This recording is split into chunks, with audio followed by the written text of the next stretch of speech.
Yes, guys, how you doing? Welcome back. It's Monday. How are you? I hope you're all happy and healthy. It's 2 o'clock.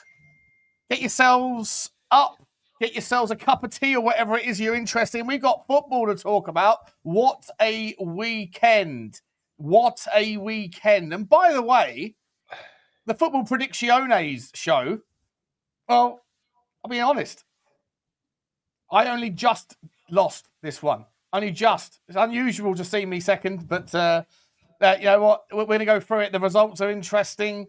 A little Walter Marde special got me back out of the doldrums because on the Predicciones themselves, I was third behind Jonny and Reese, who was representing. He was representing the chat. He's out there trying to find points. It's interesting stuff. Tottenham Hotspur beat Everton. We go third. Arsenal continue their dominance in the Premier League. Liverpool and City both lose. We've got it all to talk about in the review part of the show. We've also got a massive story that's just dropped this morning with regards, almost friend of the show, John Textor. We talk about him so much. Johnny boy, Textor, Eagle Football Holdings.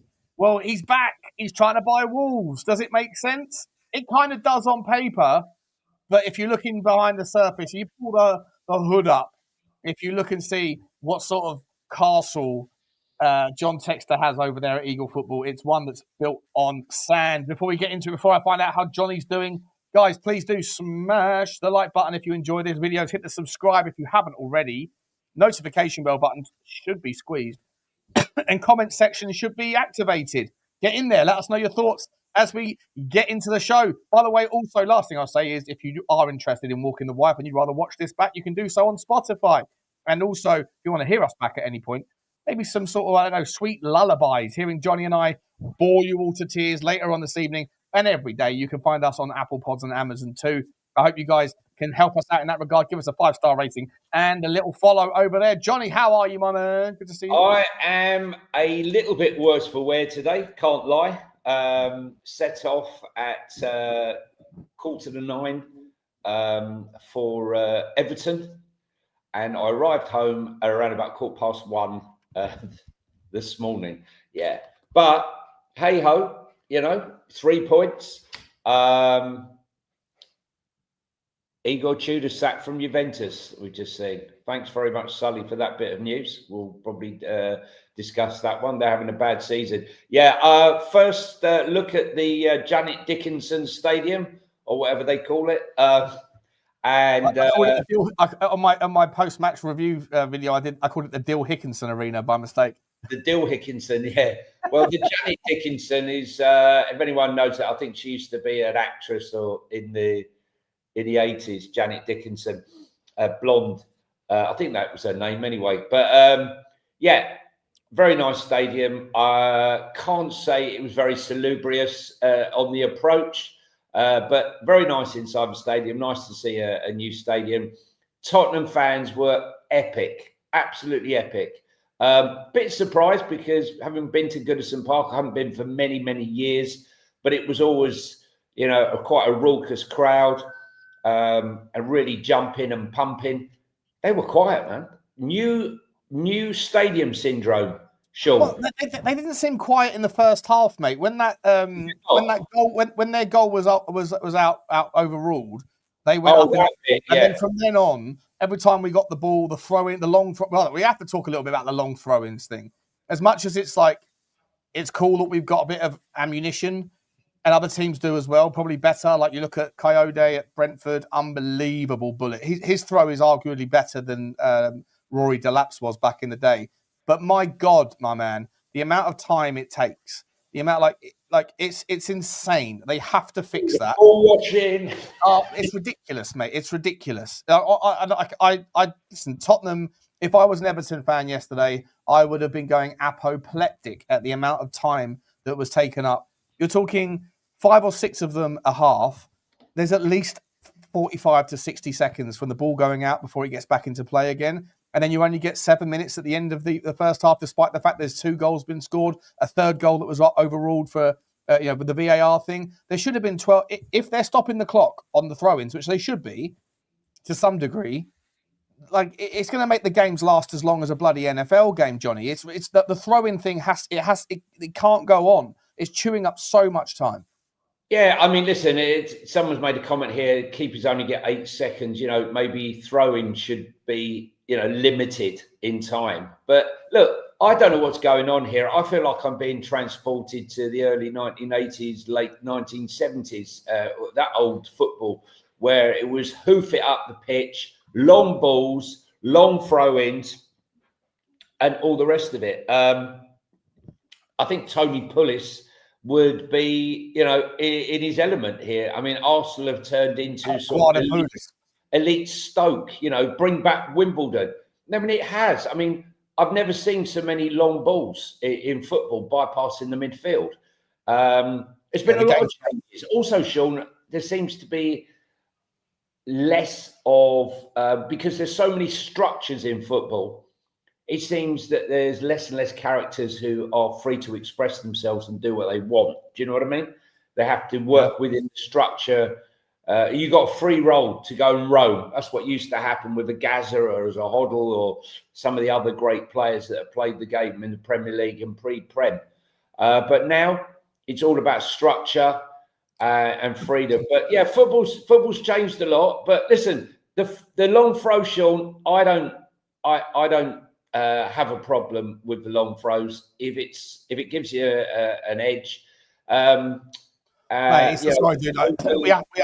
We have to, just because some teams use it more than others, it's a time wasting tactic. That, for example, the king of shithousery, the king of the dark arts, Eddie Howe, if they're 2-0 up or 1-0 up on Wednesday night in the 80th minute, they will kick the ball into touch via us. They'll bang it into our legs, and they will just chew up the 10 minutes.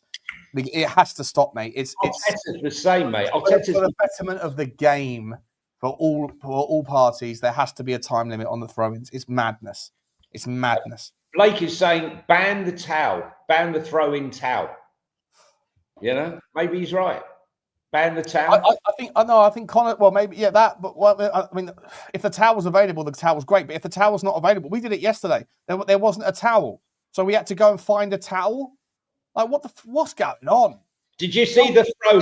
It's embarrassing. It's so bad. There was a throw from Danso where he was getting himself all set up. He's running down the jersey, he's getting the ball, and he's about to throw. He's almost over the line, and then he stops. Yeah.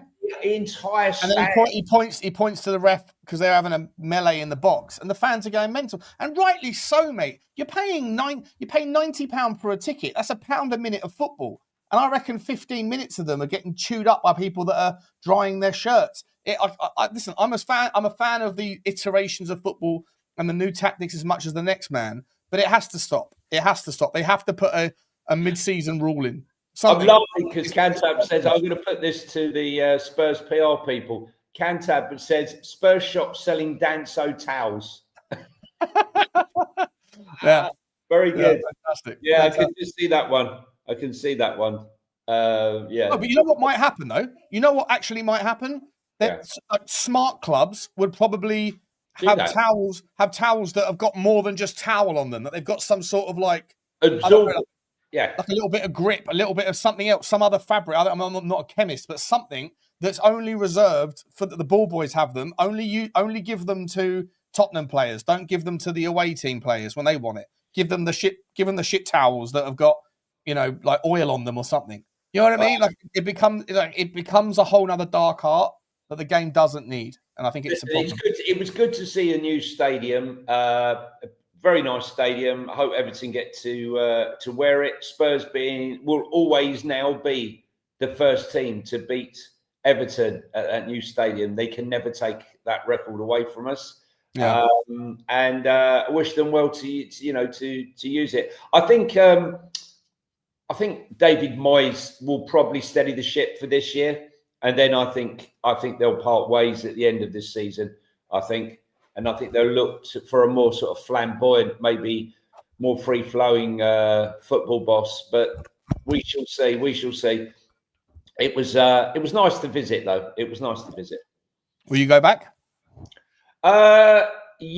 Listen, I've got to tell you, it was absolutely horrendous weather.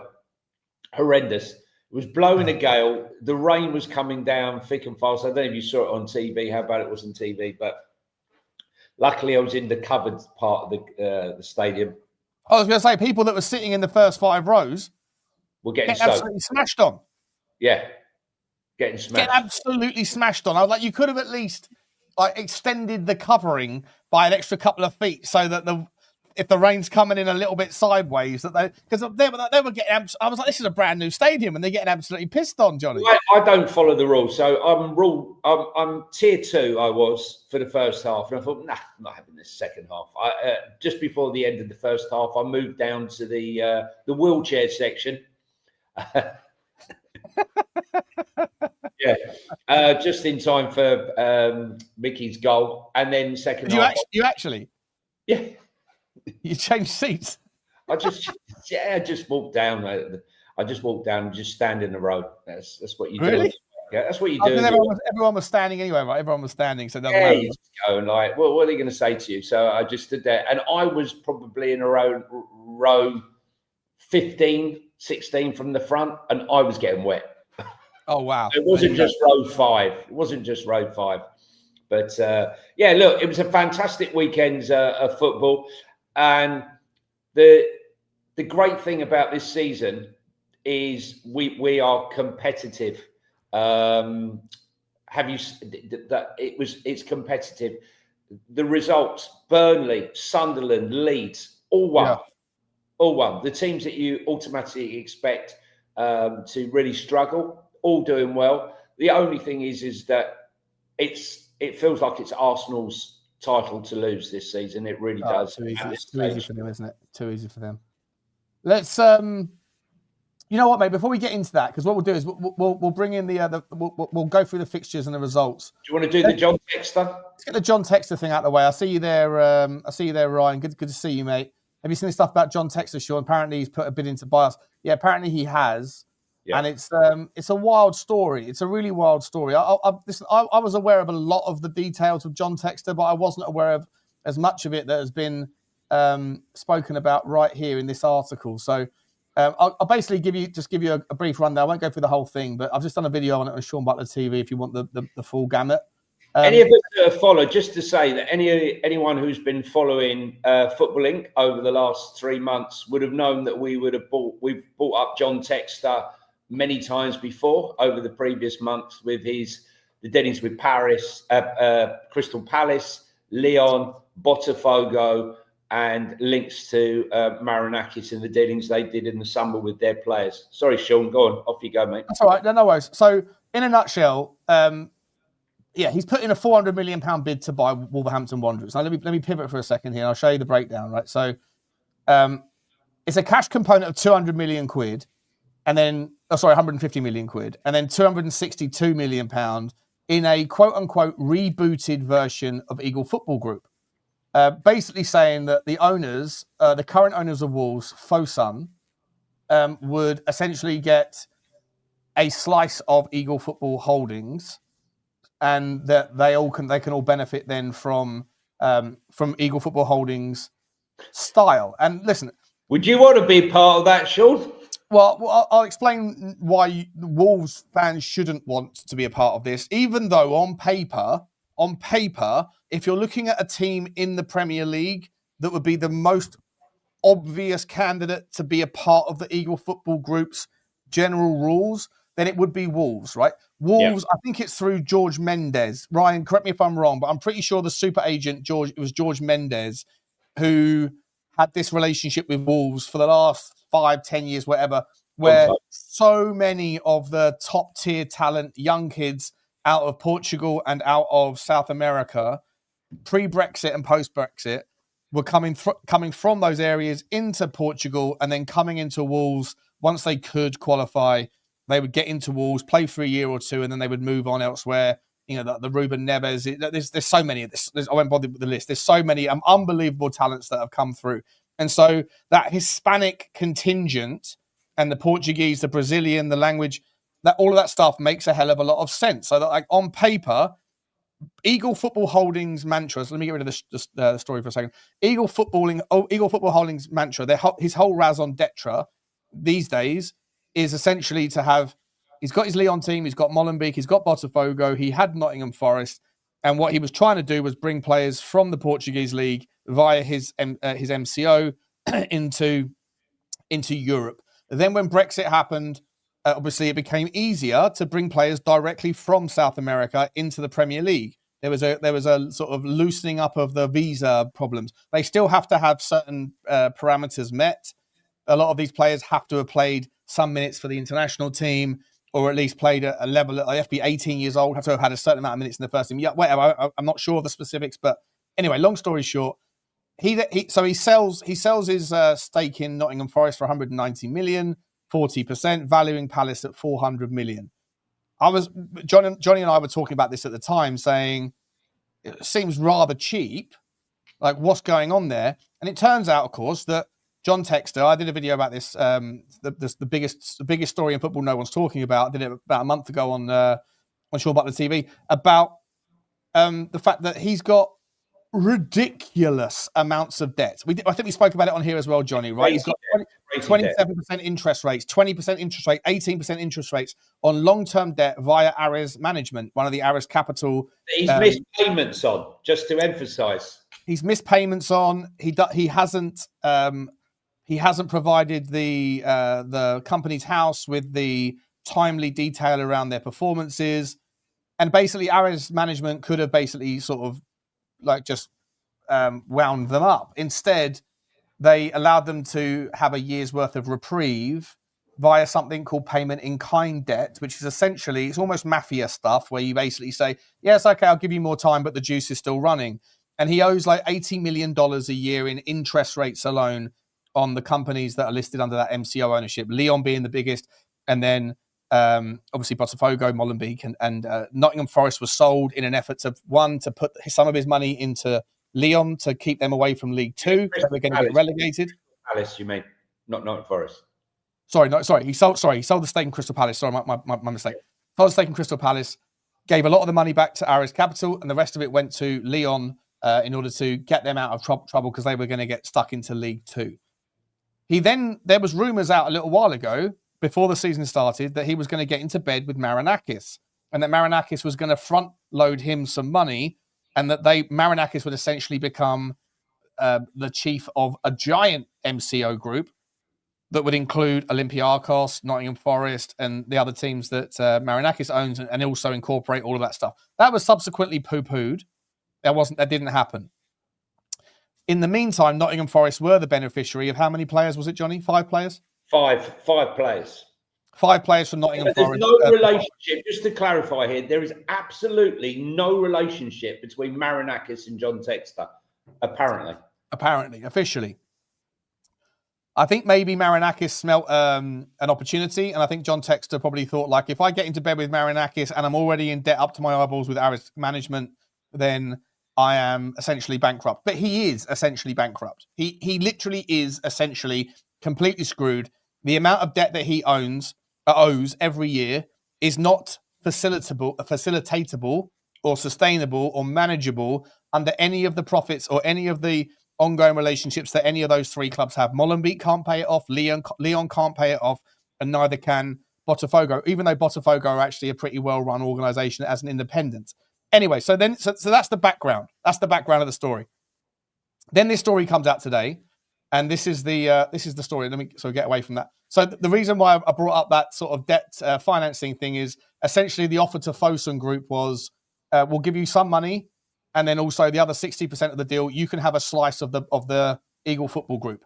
And I think the reason why it was rejected is essentially where the devil is in this detail here, and it's quite insane. Let me get down to it. Where is it?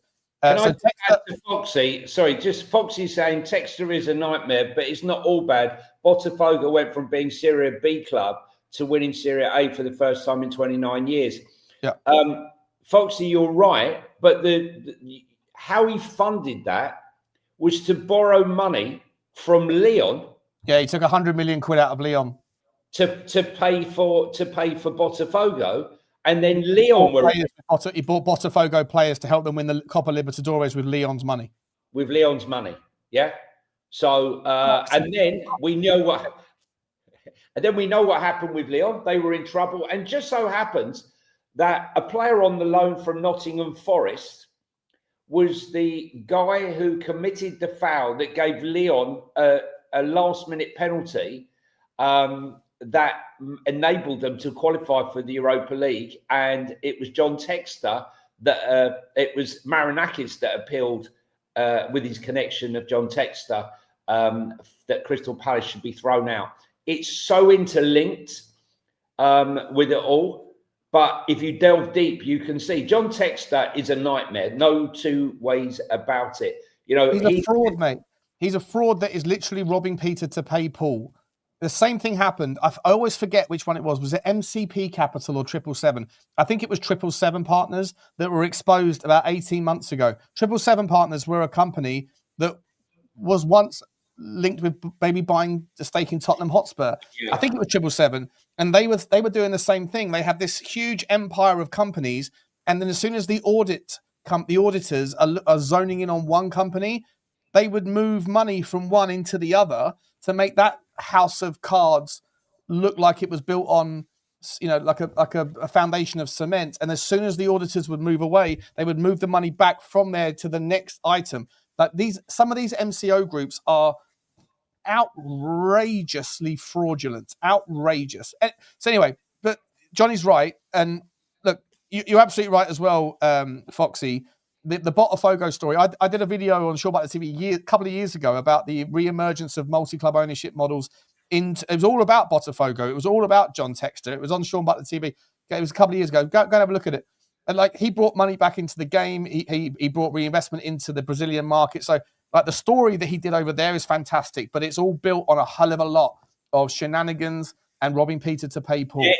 Debt and borrowing from another club. Imagine,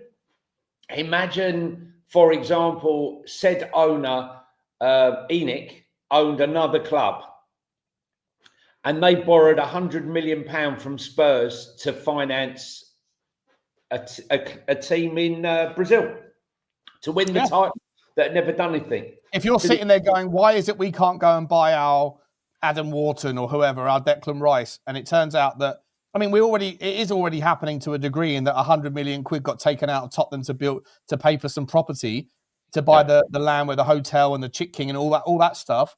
But at least that stuff is somewhat related to Tottenham Hotspur at some point. Whereas if Daniel Levy and ENIC were also the owner of Slavia Prague, like they used to be, and £100 million was taken out of Tottenham Hotspur to get sent into the coffers of Slavia Prague to help them win the Czech league, there'd be some real question marks. But it gets really weird. So check this one out. Textor currently owns stakes in Olympique Lyonnais, Molenbeek, and Botafogo. The American businessman, he likes Wolves' long-standing policy of recruiting Portuguese players, as I've already said. Here's the stuff, right? They're also. Hang on, sorry. Where is it? This is the article here. So Textor's bid for Wolves came in the same week. A Brazilian court ruled that his actions to step down as president at Lyon in order to ring-fence Botafogo had to be reversed. Right? This is wild, Johnny. He's stepping down as president, or he tried to step down as president of Lyon so that Botafogo would be protected financially from the Ares Capital issue, which we'll come to in a second. Textor successfully avoided an administrative relegation to League 2 Lyon, thereby retaining his role as a key decision maker in France. It's understood that he remains the majority shareholder at EFG, which is Lyon's parent company. There is also the ongoing legal dispute with primary lender Ares Management. This is what I spoke about before, which is seeking to recover the £320 million it lent to Textor to purchase Lyon 3 years ago. Discussions are ongoing to reach a conclusion which would see Textor retain Botafogo, but Ares get hold of Lyon. This is what I predicted would happen, that Lyon would end up in the hands of Ares Management. I'll pay the debt, so he's got to give up one of his assets, and he's decided to give up Lyon because they hate him at Lyon, right? Why do they hate him at Lyon? Because he nearly got them thrown out of the competition. When they find out, imagine the uproar to find out, hang on, you borrowed 100 million from us to go and fund your jaunt down in Brazil, right? So you could be a hero down there and a villain here. No, I don't think so. It gets worse, though, mate, and it gets worse. Another disagreement, this time with Eagle Football shareholders, iconic Sports Eagle investment. who believe it had an insurance policy for its $75 million investment into EFG, allowing Textor to buy back Iconic shares at a set price if its plan to take EFG public failed. It did fail in 2023, but Textor did not repurchase the shares within the agreed 12-month period. This guy is ripping off his own Sports Eagle investment separate entity. This guy is so up to his eyeballs. He hasn't got the money, mate. He's the guy that's renting a Ferrari, but can't pay for a price of tank. Can't pay for a tank of petrol. Listen, we also had a story that was led. It didn't turn out to have substance, but it was a story based at Marinakis, and that Marinakis was looking to fund John Textor in a new multi-club deal project. It might not come to pass, but I think the connection between the two of them is strong. I do believe that. You don't. I agree, but Marinakis knows like a wounded animal. Wounded animal. Yeah, he's a wounded animal. In the week after his bid to take over Wolves, a court in Florida ruled against Textor's request to have the case heard in the UK, as EFG is a UK-based company. It's a UK-based company. You would think, Johnny, that by that they would have the requirement to deliver their UK-based financial results in a timely manner, but they've missed every deadline for the last 4 years, including last week or 2 weeks ago. They were supposed to get their latest one up to date. The one that was about why I brought the Ares Capital thing, that was from 3 or 4 years ago. That's just now being resolved. They're still late right now. Today, they still haven't filed for this last year's 24-25 season. It's madness. We worked out it was 80 million, as you said, 26% on one. There was another high percent, slightly lower on another loan. It's unsustainable. It's totally $80 million of debt, of interest alone a year on this debt. And now he's planning another project, and somehow he's going to come out with a club still. If I'm a Wolves fan, let me finish this. I'll come back to it. That was followed by his appearance at the Court of Arbitration for Sport in a separate case involving Atalanta United, the Major League Soccer, over the transfer installments of Thiago Almada. So Thiago Almada was the player who played for Lyon in the 10, correct, and he was on loan from Botafogo. And he was a player that I would have loved to have seen come to Tottenham. He's a quality player. He ends up going to Atletico Madrid, but Botafogo still owns Atalanta money from that transfer from 3 years ago. $20 million, I think they owe him, that he owes them. And that is another separate case. There's more. On Friday, October the 17th, an English court ruled against Textor's application to have Iconic's claim valued at £70 million thrown out. He said, come on, England, come on, English court, help me out here, help a brother out. No, a full trial will take place next year. This guy, mate, is on empty. He is insane. He'll be in Panama by next year. He will be in Panama. Or he'll have a bullet in the back of his head, probably, allegedly. I'm sorry, shouldn't have said that on the live stream. All this comes after the American lost 2 cases in Belgium, accusing former Molenbeek Brussels owner Thierry Daly of fraud. He is also facing legal action from former Wolves and Botafogo manager Bruno Lage over jobs he may or he may not 6, 7 not have been offered elsewhere within EFG. Mate, if you are a Wolverhampton Wanderers fan, and Ryan, I know you're one, right? And I know Wolvesy FI. Listen, I know you hate your owners, Fuson. I know you hate them, but I had this conversation with Tottenham fans for 3 years in the Tottenham space, saying, "Be careful, the devil, or be careful what you wish for." Right? 100%. Sometimes the devil you know is better than the devil you don't. Fuson might not be great. They might not be ambitious as much as you want. But for the love of God, do not get on board having this guy own your football club. It is a recipe for disaster. And I'm a big fan of Wolves. I like Wolves. Lovely club. Yeah, I mean, lovely football. Don't get on board. Bruno Lage won't win that because he wins nothing. It's very funny. Listen, look. Historically, Wolves have had some incredible players that they've sold off, and in the summer, selling off Matheus Cunha and El Nouri, 2 absolutely outstanding players, and not recouping them. really replacing them was a huge mistake. I mean, they managed to attract to get Strand Larsen to sign a new contract, but even he's looking miles off of it. Yao Gomez, Andre, neither of them, have looked on the money the same as they last year. And the strangest thing for me, Sean, and we spoke about it on the show, was how the hell does a guy who hasn't won a game yet suddenly, after 5 losses or 5 games not winning, sign a 3-year contract? Did you see what happened after the Burnley game? Yeah, he was fighting. He was doing the Ange, mate, getting pulled away from the crowd. Like what's going on? He was doing the He was doing everybody's doing the Postecoglou. Come on now, do the Postecoglou. Absolute madness. I don't know what's going on at Wolves. I honestly, I was sat there at the start of the season, and I think we both were saying that it's a false position. But apart from against Tottenham, when they looked really good, well, actually they didn't look that great. We were just horrendous. But they haven't won a game yet, Johnny. So the question here, Sean, is, despite all of this, John Textor, is it likely that the Premier League will pass him fit and proper to own a football club?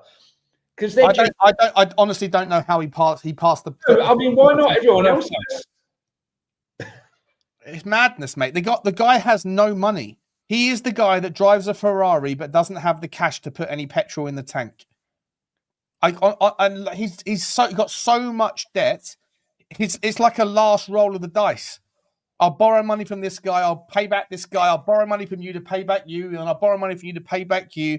And I'm going to take over you. All he's hoping to do, Johnny, is to get some access to the Premier League money, the wealth pot of the Premier League, and then be able to ship players in. The reason why he's going after Wolves, I think, is because Marinakis went, yeah, you can work with me, but I'll own 95% of your model. And he probably went, nah, or Aris management went, well, you're not getting hold of Leon. And so, Marinakis went, I don't need you then. Whereas what Wolves are looking for outside investment. They clearly are looking for outside investment, but he isn't the guy. He isn't the guy. I mean, look, when we were talking about it, some people were saying, oh, you two conspiracy theorists. And at the time, they'd only done 2 deals with Botafogo, and suddenly now they've done 5. I think it's 5. They've done the goalkeeper and 3 or 4 others. And what does that mean? Like, obviously, money has gone to Botafogo that won't find its way back to Leon. Yeah. Obviously. Because he knows that Leon is about to be taken over by Aris management. Correct. And Aris management, by the way, are generally speaking, it's the same as that Apollo group, Apollo Management or Apollo Capital. They're just companies that would much rather just loan sports franchises money, knowing that there's guaranteed revenue. Payday loans. That's their main market, right? I'll give you 100 million quid. I know I'm going to get it back from your broadcast revenue or whatever else, and I'll charge you 8-9%, whatever it might be. But they've ended up with payment in kind debt, and they're going to end up being taking over Leon. And you know what happens then? There's a fire sale because Ares management aren't interested in running a football club. So you want to get them Malik Fofana, right? Players like him. It's a shame because they're not going to get 400, 500 million back for Leon. There's no money in French football. Yeah. So John Textor's gone. Yeah, go on then. You can have Leon.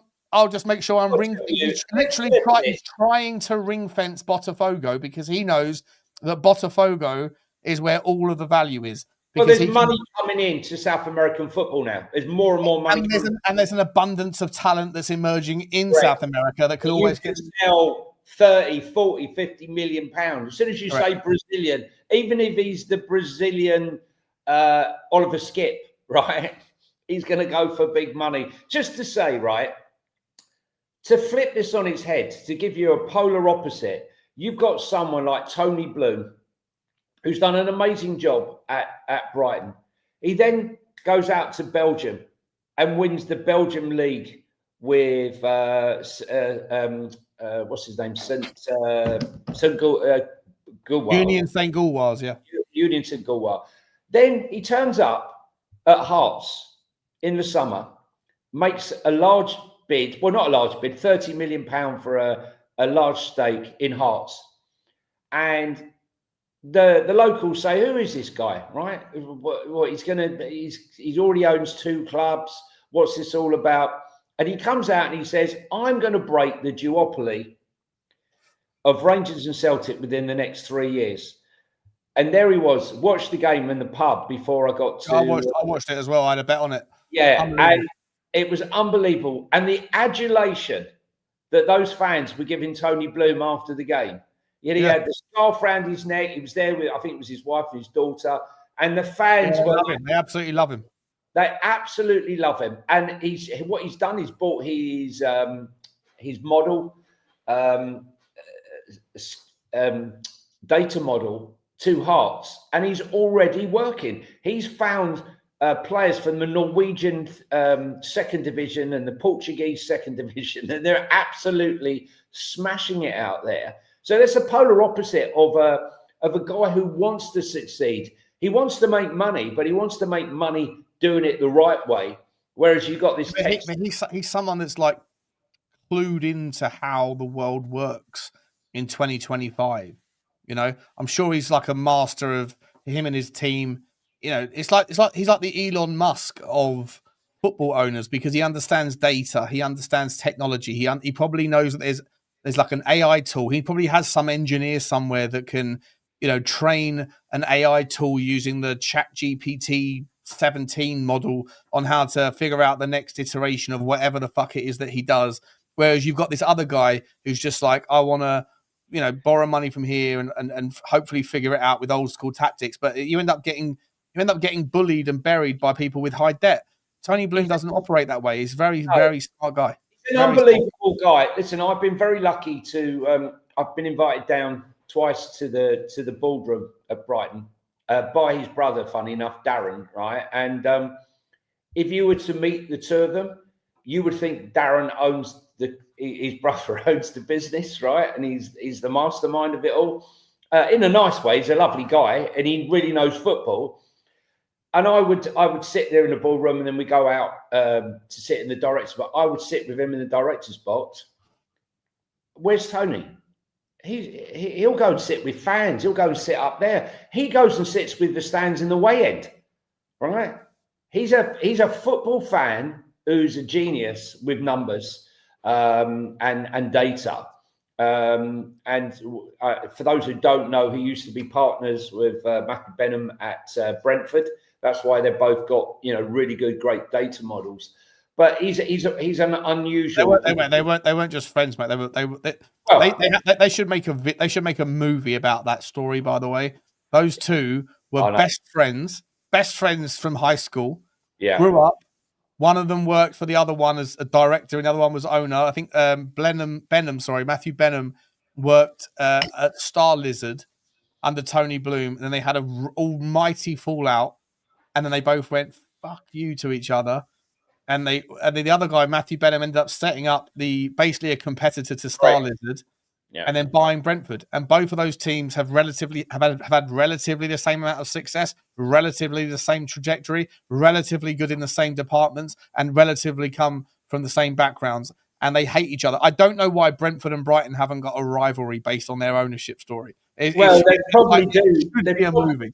Those inside at the top will probably know about it. And as Foxy quite rightly says in the chat there, we've spoken about it quite often, Foxy, in this chat. The job that Bournemouth have done in their recruitment is absolutely sensational. Selling 65 million Dom Solanke to us, and then buying, you know, a striker who's actually injured at the moment, and then, you know, buying up Huijsen, Zabani, Kirkes, then selling all of them, right? And Contero, what's his name, to Brentford? Otaro, yeah. So 4 of those players. I'm not sure about him. You know what? I'm not sure. I watched that Brentford game. Otaro, I feel like he might become a great player. but I haven't been that impressed with him since he's been. No, but what I'm saying is they've sold all those, and then they bought in Sensi, right? And they bought in Truffert, right? And then they've got Krupi.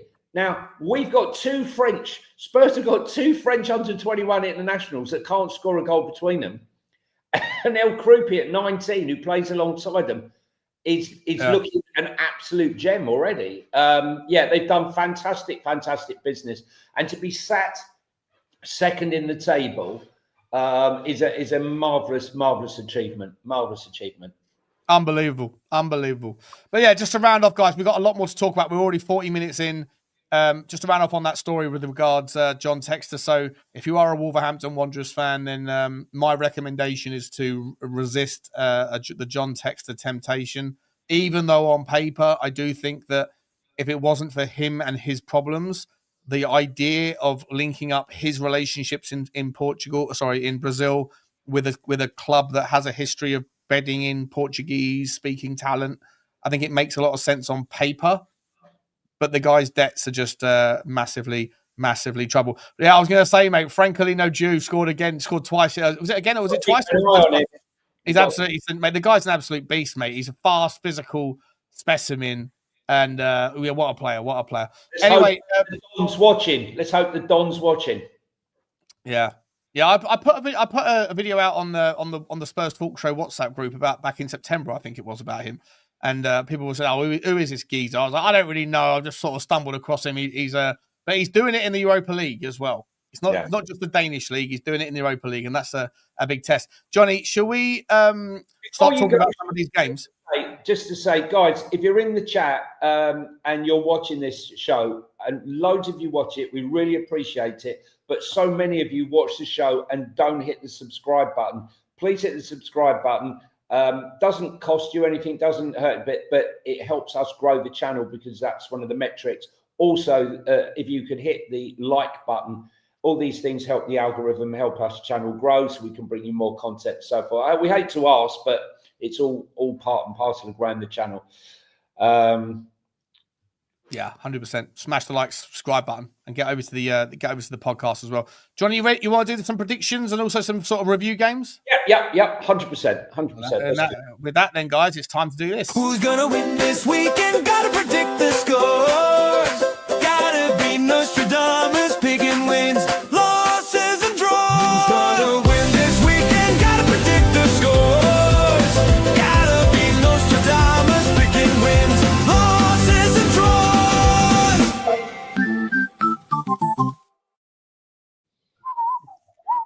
All right, let's get into it, my man. Let's get into it. The first game of the weekend was, of course, a belter, and that was Chelsea against... Oh, hang on. What about Leeds?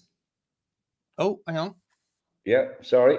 Leeds. There you go. That's weird. It wasn't Chelsea, was it? It was Leeds. Leeds 2, West Ham United 1. Johnny, just whilst we're getting through this, let's talk this. I went for a 2-0 victory to Leeds. You went for a 2-1 victory to Leeds as well. Very good. And Reese went for a 2-0. So 3 points to you, my man. Congratulations. Talk to me about the game, buddy. Did you watch it? Of course you did. Yeah. I mean, look, West Ham are absolutely shambolic. Nuno's got a real tough job there. Look, Leeds is Ellen Road's a difficult place to go to. Only one defeat in the last 13 months, and that was to Spurs. And even that was hard fought. It wasn't an easy victory. But West Ham are really going to have to try and pull something out the bag. They started to play right towards the end. And started to try and get something, a very late consolation goal. I'm not sure what Jared Bowen must be thinking right now. But he's better than this team. Paqueta, don't know.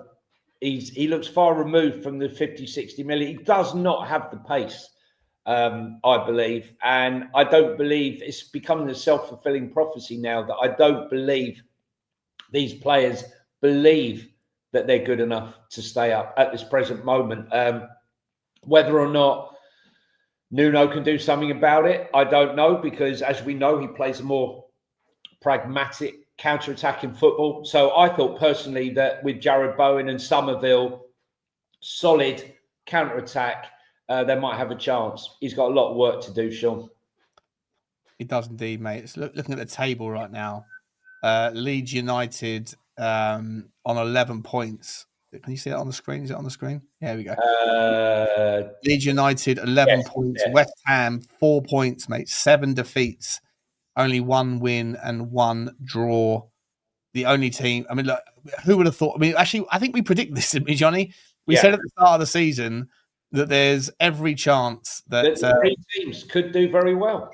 Yeah, and they have. They really have. West Ham look shambolic. I mean, good prediction from you, mate. You went for 2. You went for 2-1. You got your spot on. I think we all went for a win. Yeah. Look, Leeds looking good, mate. Leeds at home. There's not. I know Tottenham won there a couple of weeks ago, but Leeds very good at home. Keep them up, Sean. The home form could keep them up. Yeah. West Ham, though. I'm sorry if any West Ham fans are watching this. I don't think they are. I think there's been a couple of West Ham fans we've seen over the time we've been doing this, but it doesn't feel like West Ham have got any real momentum, any kind of belief in their own legs. And like you say, I think it's interesting watching the body language of their top players like Bowen and Paqueta. I think I don't know if both of them will be there at the end of January. Do you think there'll be any? I mean, they've also got massive debts they've got to pay, right? But West Ham have got a lot of money they owe as well. So unless there's a takeover coming, mate, unless there's something big, we remember that who was it? Rock Group, I think it was. Isn't the Czech guy? What's happening with the Czech guy? Kinski, he was willing to sell, and we know that the David Gold's daughter, who's now in charge of his estate after he passed, and her sister passed, she wants out essentially. So they are ripe for a takeover. They really are. I think £1 billion valuation has been put on West Ham. It's interesting, mate. When you look at that, right? West Ham United don't own their own stadium. They're valued at around £1 billion, and yet Wolverhampton Wanderers are only valued at around 400 million, and they do own their own stadium. It's interesting, isn't it? West Ham got a deal that should have been investigated by the bloody government, right? They don't pay for nothing. They don't even pay for the policing because it's not their stadium. There's a whole host of things. They pay like a peppercorn. They pay probably less in rent, right, than they do for a 17-year-old academy player over the course of a year, probably. I'm not sure how the valuation for them is £1 billion without a stadium. And then you look at like the Sheffield Wednesday. I remember listening to this week to Simon Jordan and Jim White having a debate about the viability of a Sheffield Wednesday takeover. Something you and I talked about when it broke, right? That Sheffield Wednesday would be ripe for someone at some point. Great fan base. Great fan base. It's not clear whether or not that Chondiri or whatever his name is, the owner of Sheffield Wednesday. It's not clear if he's siphoned the stadium away onto some other kind of holding company so that it's not part of the sale. Well, I don't understand how West Ham are in any way worth £1 billion if someone like Wolves or Nottingham Forest are worth 400 million quid, but West Ham is worth 2.5 times that. Like West Ham, who have West Ham got in their team that would make that? Well, more the question, Sean.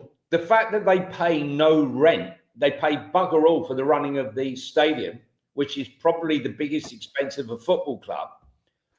Why don't they have more money to spend on transfers and players? Yeah. Do you think people are saying this is because of it's not London? No, I hear you. I hear you. Why there is a London tack? There is a bit of a London. Crystal Palace is a London team, and yet when Textor sold his deal for 190 million for 40%, that valued the company at 400 million. They're a London team. This notion, I remember reading the article. The notion in the Athletic was that to someone like maybe Rock, to someone like maybe Apollo, to someone like maybe Ares, whatever else, the ability to sell this kind of like it's a Cockney football club, this very marketable in America. I hear all that, but is it genuine? Is Crystal Palace, dude, if you were a billionaire, would you rather take over West Ham for $1 billion or Crystal Palace for 400 million? The answer's obvious to me. I'd rather have Crystal Palace personally. 100%. Yeah. Well, I Even mean, though the stadium's a piece of shit. Like you got an amazing team there. You got an amazing academy. You've got a great manager. You're in European football. What the fuck do West Ham do apart from they're staring into the oblivion of relegation? What? And then you don't get. And then you get the worst stadium. Sean, it's the worst stadium. I'd rather be going to Luton, old-fashioned stadium, than need a telescope to sit in the stand to watch what's going on there. I feel so distant from it. In fact, I didn't go to Monaco this time, but when I went to Monaco, it's another one of those grounds with a running track before you get to the stadium. It's way too far away. Anyway, that's soulless, and that's what they deserve. Let's go on to the other game. And it's just a throwaway line at the end there, and that's what they deserve. Why do West Ham fans deserve that? We're trying to appeal to all people here, mate. Like, why do West? Fucking hell,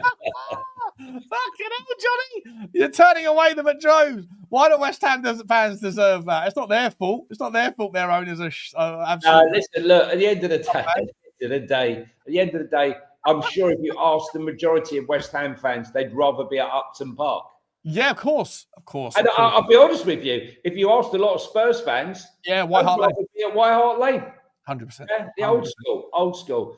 Anyway, let's move on. Chelsea Sunderland. That's a game that neither nobody in the three ball here, myself, Reese Boy, or yourself, Pitt. I went for a 1-1 draw, so I was the closest to a surprise result. You went for 3-1 Chelsea, and Reese went for 2-1. So nil point all around. Mate, Sunderland very, very good, don't they? Yeah, I mean, look, I've got to be honest. I don't know what I was thinking when I did 3-1 because all I've done is talk up Sunderland this season. And as I said before, the glue that binds it all together could be one of the signings of the summer was Granit Xhaka. I mean, what a captain. I mean, he really is a driving force behind this. And their manager, what a job he has done for them. Lebris. I got to admit, didn't even know who he was. I had no idea who he was. But to come into the league and with a team like Sunderland, with all those players that they signed, and just do what they've done is absolutely fantastic. And it's not just this game. Man United game the other week, they were a bit unlucky. They threatened, and then Man United took control of it. But a shock win. Really, in the end, it was a late goal. It seemed to happen quite a lot, Sean, over the weekend. I quickly went to the toilet, and before I knew it, 2 results had changed just like that. And this was one of them. Mate, that Chemsdean Talby, mate, he was a player that I think it was Sava. I think I was on a stream with Sava in like March. Another Brugge player, another one that come out of the Brugge Academy, mate. And I think Sava and I were on a stream watching what we were doing something, talking about something, and he was watching the Champions League or whatever in the background, and he was like, "Oh, there's that champs." I think he smashed Foxy. You might be able to remind us. I'm pretty sure he scored 2 goals away in Italy. Was it? It might have been against Juve. I think I can't remember. But and as soon as he signed for Sunderland, Johnny, I remember going, "This guy's a baller." He was a baller in Brugge. Mate, Bruges have got just a fucking phenomenal ability to create these talents. And then they're still doing well, by the way. They're still very good this season. They look at Igor at Brentford. I mean... Yeah, Thiago. Yeah, another one. He's another one. Yeah, unbelievable. Yeah, another one. Yeah, great result. Massive dent in Chelsea's ambition. To lose at home to Sunderland... when Arsenal are steaming ahead, it was a bit of one. And we moved to the next game, which is Newcastle and Fulham. And again, it looked like Fulham were going to hold Newcastle. I sort of nipped to the toilet and everything changed in a moment. And this was another one. You went for 2-0 on this game. I went for 3-0. And the chat via Reese also went for 3-0. So we all got a point. But... we all said it was going to be a lot easier for Newcastle than it turned out to be. Yeah. Bruno Gomes, again, with the late goal. you went, if I'm right, you went for Walter-Marde, didn't you? I did, yeah. So I get an extra 3 points. He's got no assist, mate. Didn't get an assist. He got a goal. Huh? No, he didn't. Yes, he did. No, he didn't. Voltamade. No, he didn't. Hang about. No, Jacob Murphy and Bruno Gomes scored. You've added yourself 3 points. Oh. What happened there? He didn't do so well in the predictions, guys, so he thought he'd add himself. I literally looked a minute ago before the show started. I had Anthony. I must be looking at the previous game or something. Yeah. I had Anthony Gordon, and he didn't score. Yeah. No. Nice one, though. Nice one. An important win and a really important late goal for Newcastle, which lifts them up to 12th position. Without that win, they'd probably be down in 16th with Burnley. But Fulham down in 17th place, Sean. Yeah, listen. I said it. I think we both said it. Like, are they a candidate? Like, I think we were putting them in the kind of Brentford kind of model. Like, are they going to? When you look at the fact that Sunderland, Burnley, Leeds, even Brentford have spent more money, bought better players than Fulham. They've sort of almost hung him out to dry. Anyway, I finished the weekend. I got cocky saying on the Friday show. Got cocky saying, "Well, what do you want from me? Like, this is what I do. This is what we do here. I win." I've ended up absolutely smashed in the face with some bad outcomes. This next game, right? So I had to go out on Saturday night. I didn't really want to go out because I had the long journey to Everton, and got in the car and listening to the game. Saw the beginning. Looked like it was cruising, and my missus goes, "Turn off the radio. It's all over now. 3-0, right? 3-0. Anyway, next thing I saw. It's 3-2. I told you football's never over till it's over. And I'm going to miss it. They're going to score now. And then bang, 4-2. I told you. Cracking game though, mate. Cracking game of football. Yeah, I've got to be honest, I only saw the highlights. But it's unbelievable. Great game. Great game of football. As was the Brentford game, by the way. The Brentford game was also absolutely just end-to-end stuff. End-to-end stuff and just... both games were just really enjoyable because, like, I feel like good games of football are becoming a rarity this season. I think the trend has been really boring stuff and people playing. As I said, I've already had my moan about the set pieces and things, but it just feels like everyone's going down this kind of robotic version of football. Not in those two games. United, Brighton. Turn the corner, Sean. On the march. It feels like.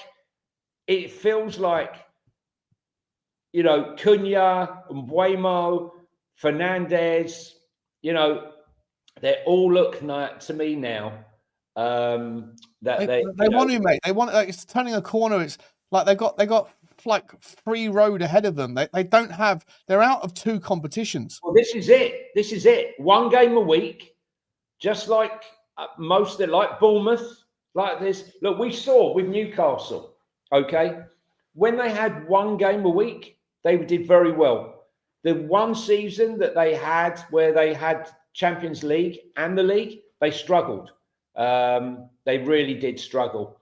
But I think Manchester United are not going backwards, mate. They're going to be hard to beat. They'll have a whole week to prepare for each and every game.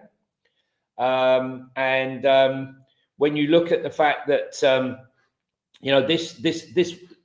Brighton aren't an easy team to just go and smash. But they absolutely look the part, and let's be honest, they don't even have their full. Defense out at the moment. It was actually interesting as I was getting out the car. She turned off the thing. They were saying about Lemons has had a great start to the season. 2 clean sheets, and I said, "Oh yeah," because we were saying, "Is he really that good?" And then next thing if they concede, mate, he's too small. He's got Hugo Lloris vibes about him to me. He's a small fella. So yeah, Man United won that one 4-2. And tell me, Sean, pronounce the name, please, of Brighton's goal scorer, please. The second one. The second Brighton goal scorer. Hang on a second. I'll tell you right now. Number 19. Local boy. The second goal scorer. Kustelis. No, his full name, please.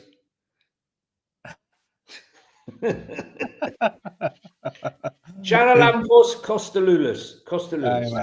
Yeah. His full name, yeah, Charalampos. I'll tell you, the evergreen. Let's talk about the evergreen Danny Welbeck, who... That free kick, by the way.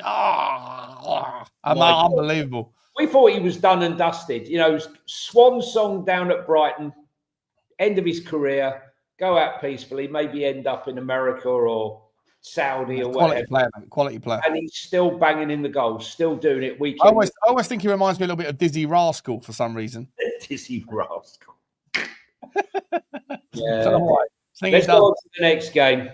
But just quickly on that particular game, Man United Brighton, I went for 2-1, you went for 3-1, and Reese went for 2-2. So 1 point for me and you, 0 points for Reese.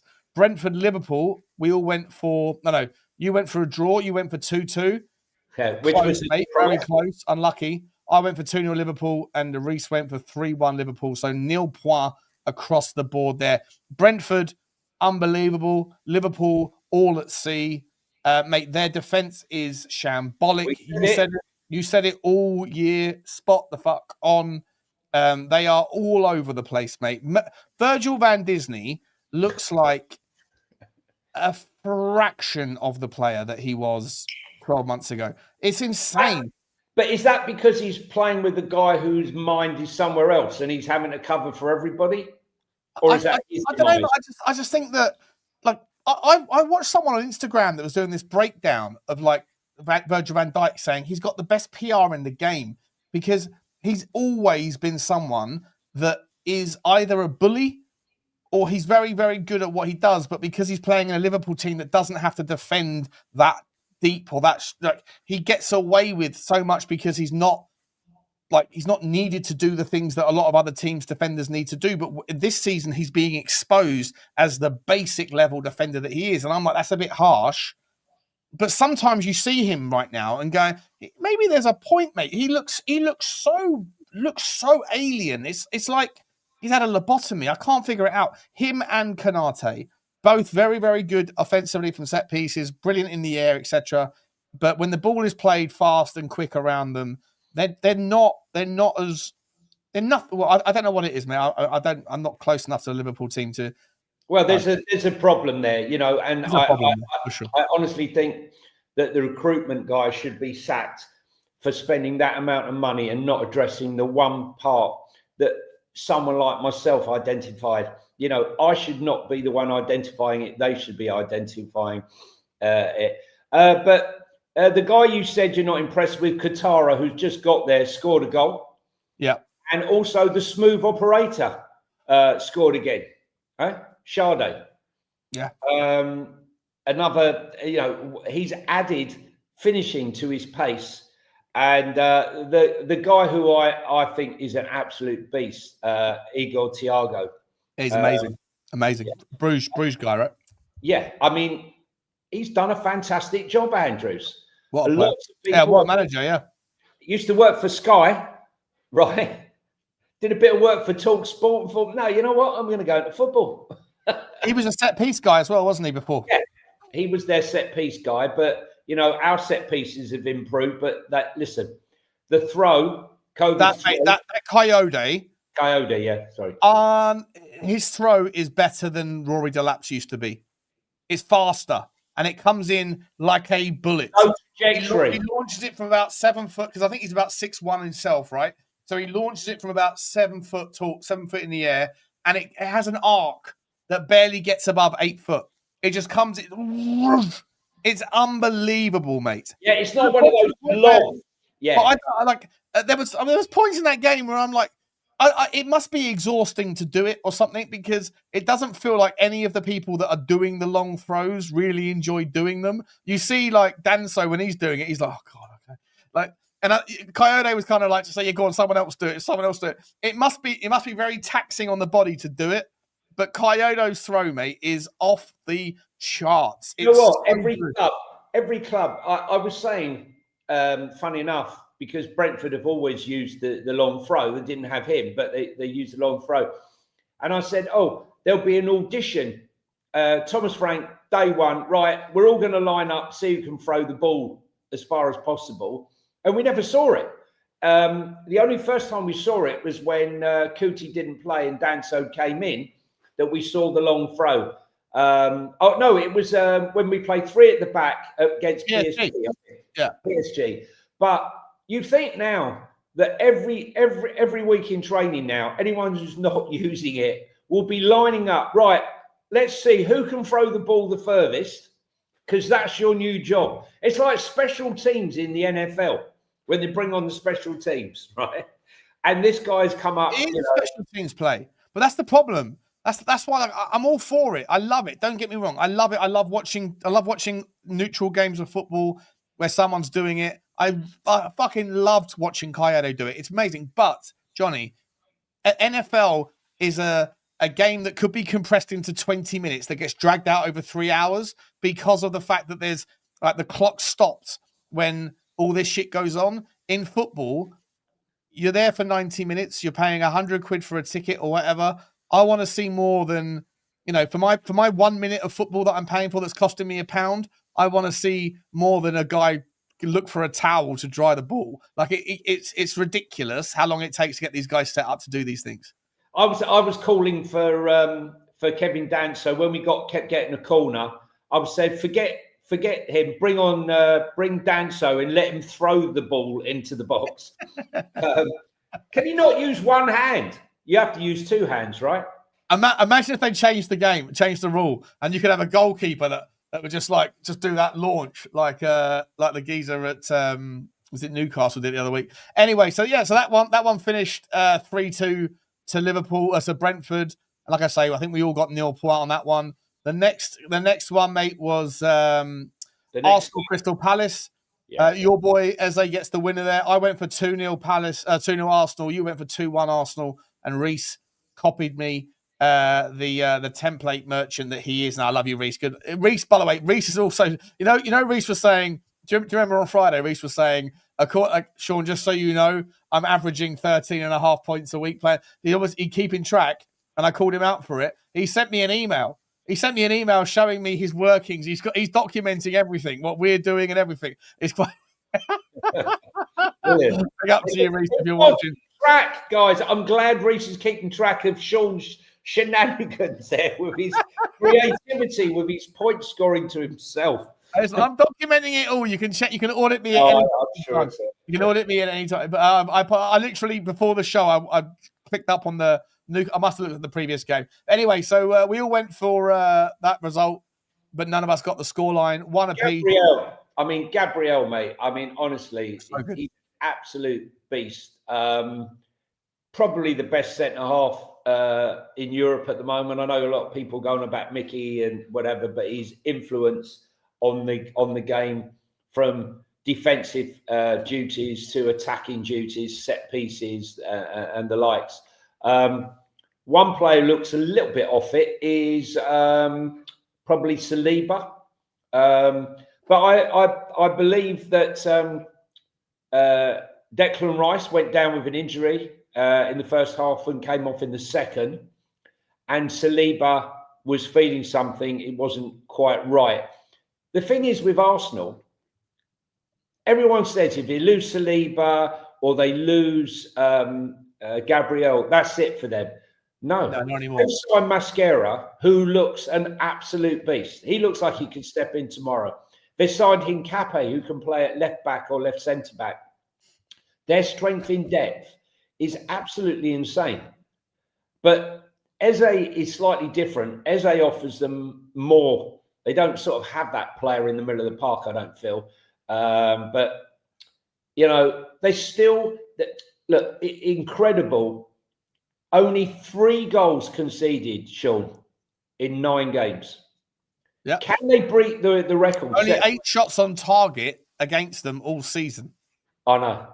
Incredible. And do you think they could go on to beat the Premier League record of 15 goals conceded in 38 games by Jose Mourinho's Chelsea? I mean, that is a mental stat, isn't it? 15 goals. Yeah, but I still don't think they're going to win the Champions League, though.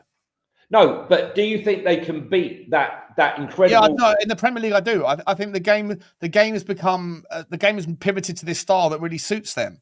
You know, if other teams want to go and do set piece bonanza against Arsenal, you're going to struggle, right? So, like, you know, you have to, if you're going to beat Arsenal, you have to beat them on the pitch, and then you also have to defend against their incredible set pieces. But I just think that, like, the game has pivoted towards this kind of boring version. Like, it's become weirdly kind of like robotic, and that just plays into their hands. I mean, look, so when you do the low block, you presume that the team that's going to come is going to take the ball, is going to push the players forward, and you hope to catch them on the counter-attack. But Arsenal are so tight, so structured defensively and in midfield that even if you do get the ball, you're not going to go anywhere. I mean, Nketiah had a couple of little chances, but they are so solid. They would need a monumental injury crisis to stop them winning the league, in my opinion. Yeah, really. Yeah, or just a resurgence from someone else who they go on a significant run. Mate, 7-8 points behind already. It's not going to happen, mate. It's not going to happen to me, because if you look at, like, the likes of Manchester City, I was speaking about this earlier on with Lubo and Sava. You know, Aston Villa beat Manchester City. I went for a 2-2. You went for a 3-1 City, and Reece went for a 1-1. So we all got nil point because Aston Villa got it. And for me, the reason being, as I say, this trend towards set pieces, that is it's a symptom of a bigger trend that I think is more pertinent, and that is that physicality is what people are looking for right now. You know, like the big team, like the Newcastle, Villas, Liverpool have it as well. Tottenham are trying to get in that world. Like, you have players that, like, it's about having monster midfields. It's about having monster players in the fullbacks that are big and strong, even, and the centre backs obviously, and the goalkeeper for sure. But Aston Villa have just got such an unbelievable squad of strong players. Nana, McGinn in that unbelievable, right? Unbelievable. Yeah. Even Buendia, there's big players everywhere, and Manchester City haven't really got that. You take out, like, John Stones, you take out, you know, Ruben Diaz and Rodri and Haaland, and the vast majority of the rest of their players, like the likes of Silva, the likes of you know, when Dia went off injured, so that will be a big blow to them, because he really is a big creative influence. He went off early with an injury. But so many of Manchester City's players are, like, more technical and crafty, and that works to a degree. But I think Rodri he's there everything. Rodri out. You see, that's the difference between Arsenal and Manchester City. If you take Rodri out of Arsenal, out of Manchester City, the whole project seems to fall apart. He's the keystone rock that everyone lampoons themselves to, because he's such a towering force in the middle of that pitch.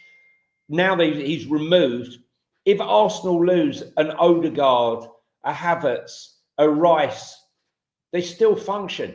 They still function very well. And Manchester City just weren't up to it from the physical point of view. Savinho had a couple of chances in the game, but I thought. I think Manchester City are not going to be able to cope enough, because they have a small team. They have big players in certain positions, but other teams have got big players everywhere, and they need to be absolutely on point in a technical game. But every team that's got these big players are now pivoting to this game of, like, frustrate the life out of the open play and fight for set pieces, long throws, corners, etc. Goal kicks are changing as well. I just think Manchester City are a little bit behind the 8 ball in regards to the shape of their squad, in the way that games are being played. And it takes 2 to make a game. And so if the opposition just want to frustrate you in open play, and then they'll just take the corner kicks and stuff, then Manchester City are going to be outnumbered in those. When they do concede corner kicks, they're going to be outnumbered in a, you know, you're going to Silva and whoever, like Rico Lewis, all these sorts of players, they're going to end up having to mark a guy that's 4 or 5 inches taller than them, and so they're going to give up. They're going to concede goals Yeah. because they're just not set up that way. And so I think it's my point being that you asked about Arsenal running away with the league. Yeah, mainly because they're very good, but also because the teams that have got the ability potentially to catch them, Manchester City being one, I don't think Manchester City have got the squad, not only the depth lack, but also the game has moved to a different. I mean, I've got to be honest with you. A lot of Spurs fans gave Paulinho and Bentancur a hard time against Villa, but Villa literally had 2 shots on target the entire game and scored goals from 20, 25 yards out. And Bentancur made 12 interceptions. But I should have realised, without Rodri, that midfield, just like we said, it's going to be really hard to win that midfield battle. And when you looked at, their midfield, they really had no chance, with Kamara, McGinn and Onana against those tiny players. Rangers looked like he was men against boys. Yeah, he's going to struggle in this dynamic. I feel a little bit the same about Xabi Simons for different reasons, but we'll talk about that. We'll do that another day. Bournemouth, Forest. Bournemouth carry on, mate. 2-0. The machine carries on. It does. I went for a 1-1 draw in this one, and both of you and Reese went for 2-0. So you both get 3 points. I'm getting left behind this week. Congratulations. Talk to me. Well, I mean, everyone said that they thought Forest would come back today. He's gone for, tried and tested, I would say. Taverner's direct goal from a corner was fantastic. I thought to myself, is it an own goal from Sells? I didn't see it initially. I heard it on the radio, and it was only when I watched it afterwards. But it was a vicious in-swinger. But I thought Krupa Jr.'s goal was absolutely superb. And they just held on. There was no this sort of giving the game up. Another clean sheet. Sensei, who I really, really rate, was fantastic. Truffert seems to be getting better and better week in, week out. Kluivert, whilst not scoring, is doing his job. I mean, what can you say? What can you say about them? Semenya, even though Semenya didn't score, he still had a part to play. Tyler Adams, is bustling away, working hard on the pitch, closing stuff down. Fantastic stuff. I hope it continues, Sean. I hope it continues because they played us.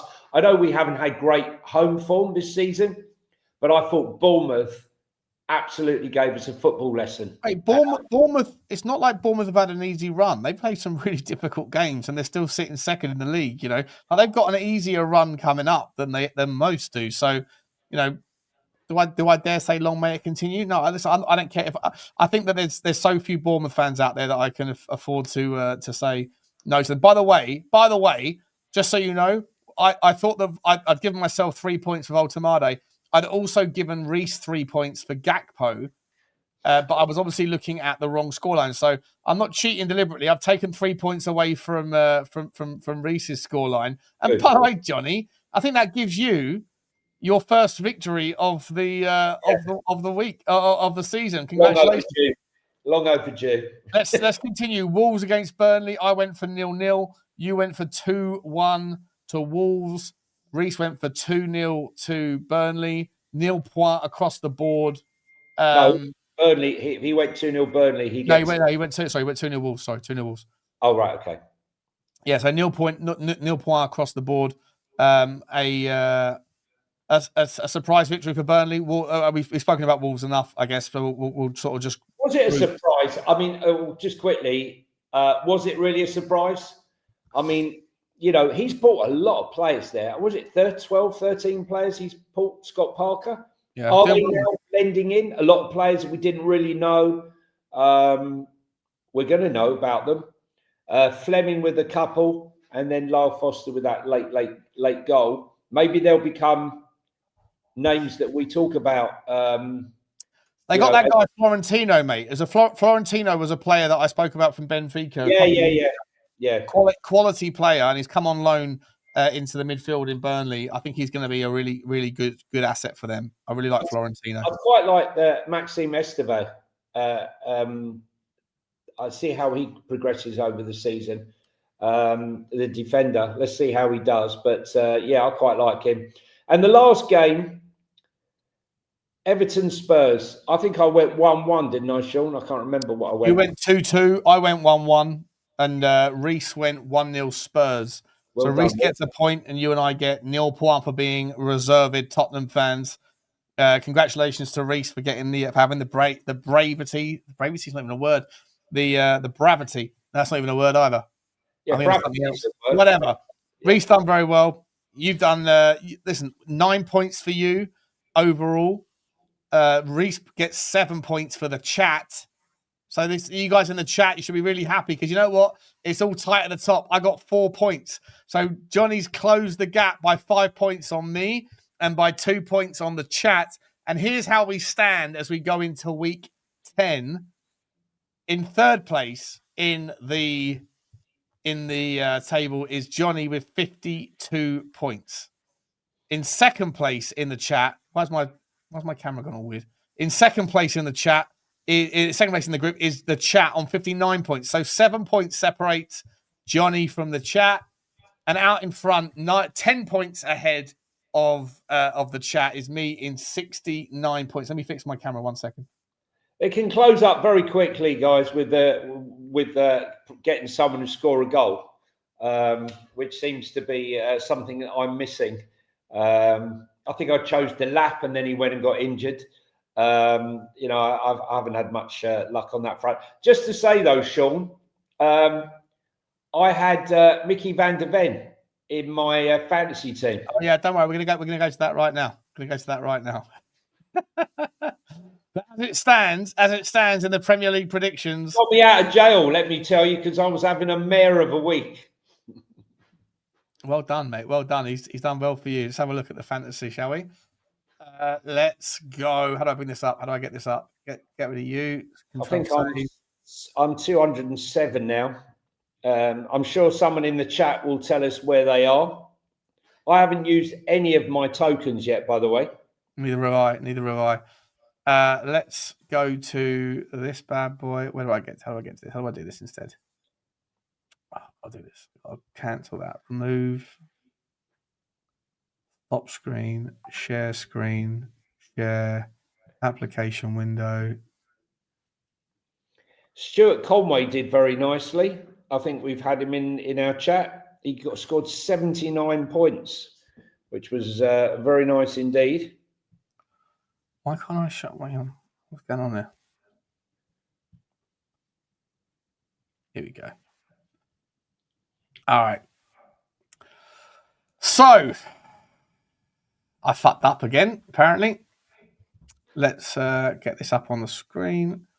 Let's have a look, see where are we at.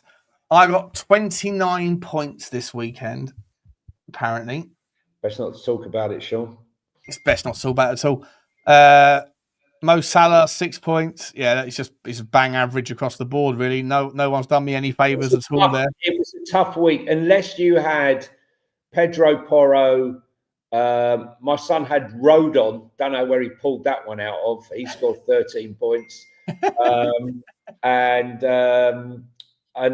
you had Pedro Porro or Mickey van der Ven or Eze or Gabriel. They were the big scorers at the weekend for most people.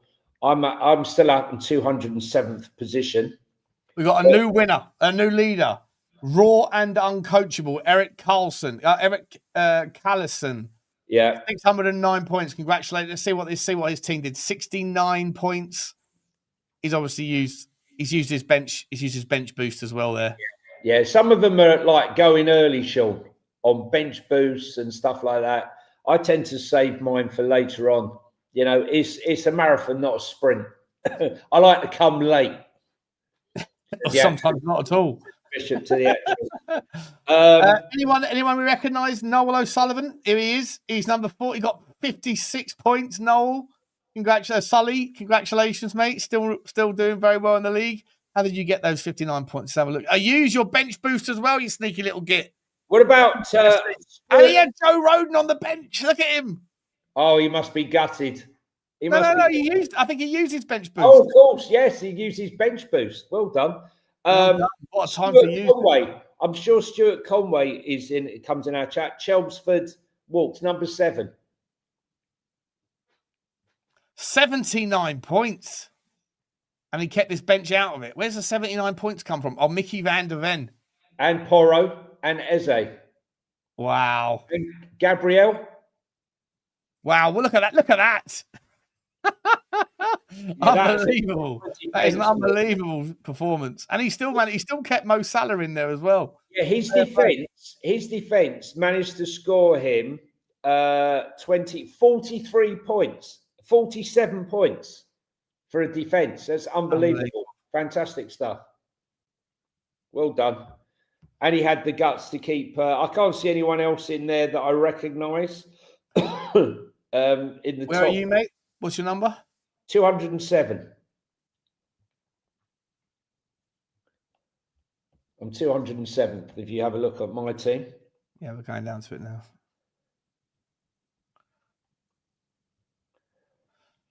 I'm not sure how many we've got in it. I'm so far back. I am ridiculous. We've got 425. You're on the £500 mark, £500 mark. Well done. 51 points as well. Above average, always good. You got Mickey van der Ven, 23 points. Yeah, it wasn't a great weekend for me. Apart from that, I literally got myself out of jail, mate, to be honest. Just letting you all know, just in case you were wondering, I have finally got my team shipshape, and now I've got an unbelievable team coming into play. An unbelievable team. So got a wild card. It's about to go tits up for you lot. It's all about to go tits up for you lot. I'm coming back. I'm like that. I'm like that horse. Johnny. Coming up on the rails. Guys, if you are listening or watching, if you're listening as well, if you're listening, please hit the follow button and give us a review on your audios. And if you're watching, please hit the like button and hit the subscribe button, guys. I think that's. Hang on, let me see what I had. There was a couple of quick things, Sean, that I noticed. Harvey Elliott got left out of the squad by Unai Emery. He says, I left him out. I told him to keep going. We signed Harvey because I believe in him. I'm happy with him. He's training well. Is that double talk, Sean? I told him to keep going. What does that mean? Sorry. I don't know. I told him to keep going. We signed Harvey because I believe in him. Keep working. Keep working. I'm happy with him. He's training well. His commitment is fantastic. He's a good guy. It was a tactical decision to leave him out the squad. Out the team, I get. Do you believe that it's a tactical decision to leave someone out the squad? Well, have they got no injuries at all? Well, he didn't play. Listen, didn't play Spurs, did he? No, I'm not sure. I'm not too up to date with Aston Villa's injury problems. Oh no, but if they've got a full roster and they're all signing, mate. You signing? Yeah. The other news is 23-year-old Morgan Rogers. Aston Villa are trying to tie him down to a new contract. And he seems like he's interested in actually signing it, which will be an interesting one. More news is that Barcelona are interested in Crystal Palace Colombian right back Daniel Munoz. It's hard to believe he's 29. Where's he been all his life? Because he looks like late bloomer. Really, really good. Really, really good. Oh, Johnny, we're going for an hour and a half, mate. I've got a load of stuff to do. Let's round up. That's okay with you. We'll do these other stories tomorrow. Guys, just to say, there is a Spurs story, Sean. If it would quickly do it.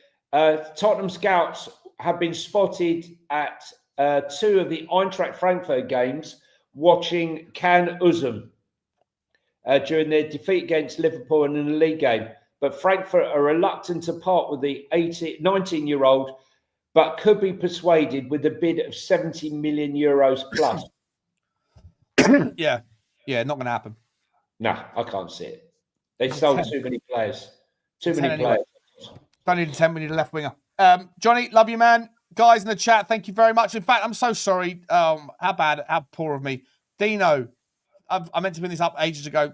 It's very late now, but I'm still going to give you the honour because you're always here, always doing it.